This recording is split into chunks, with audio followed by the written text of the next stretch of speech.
po ay mangunguha naman po ako ng saluyot. So samahan nyo ako dahil natatakot po ako baka meron wakwak dito. So diba na pag may kasama at may kausap. So huwag nyo akong iwanan dahil ako'y takot sa gabi. Baka naman makita ako ng hindi karaniwan dito.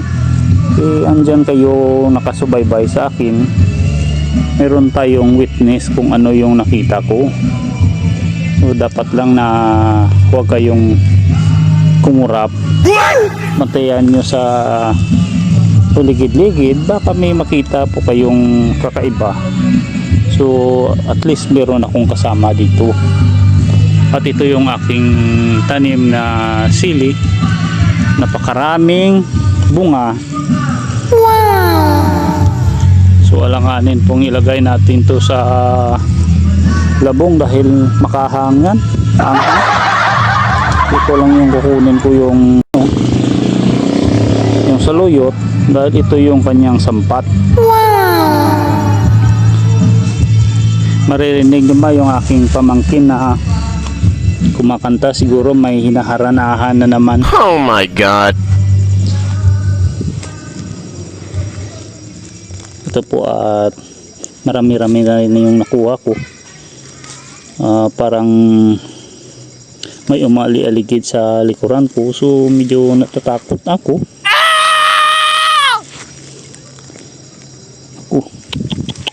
Baka may ihi ng aso rito. Di bali na, huhugasan ko naman. Di bali na may ihi. Importante meron akong saluyot na makuha. Hindi ko naman nakita na umihi yung aso rito.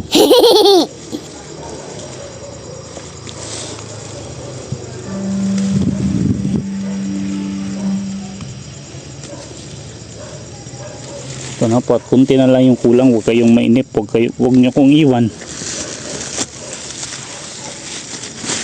Baka matakot ako at tumakbo. Uuso pa naman yung bagat dito sa amin. Yung bagat na yung parang inaabangan ka sa daan tuwing gabi. Yan yung tinatawag namin na bagat, yung inaaswang ka sa daan. Ha? Bagat yung tawag sa amin dito.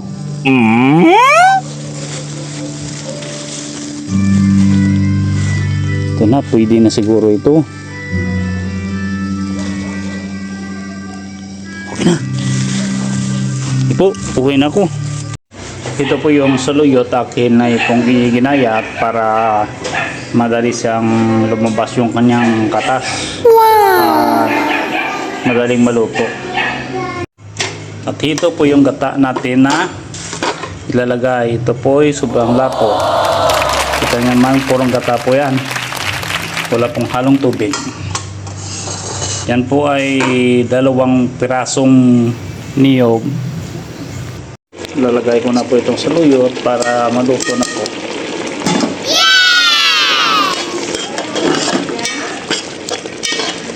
Kunti lang po yung kanyang sabaw dahil may gata pa po nidadagdag mamaya. So marami din yan. Simpleng pagluto lang po ito, wala po ito ibang sahog.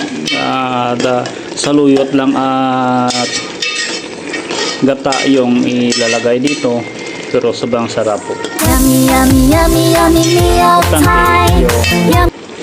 Unang pigang gata ay hindi malabnaw, at saka yung niyog na gagamitin ay yung hilaw pa. Hindi, huwag kayong kukuha ng niyog na talagang brown na yung kanyang kulay dahil hindi na yun matamis yung kanyang gata.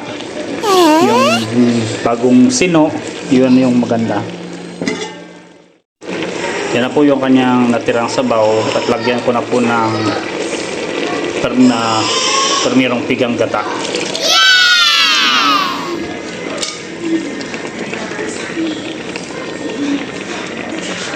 Perfect!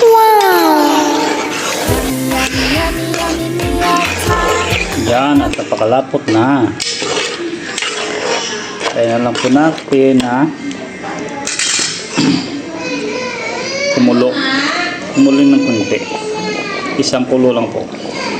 Panang sandali para kumulo. Ito na po, luto na po, pwede na po itong hanguin. Nice! Huwag po natin hayang overcook yung gata dahil lalabnaw yan, hindi na po ma-creamy yung kanyang lasa. Oh, yes! Yan na po, luto na po yung ating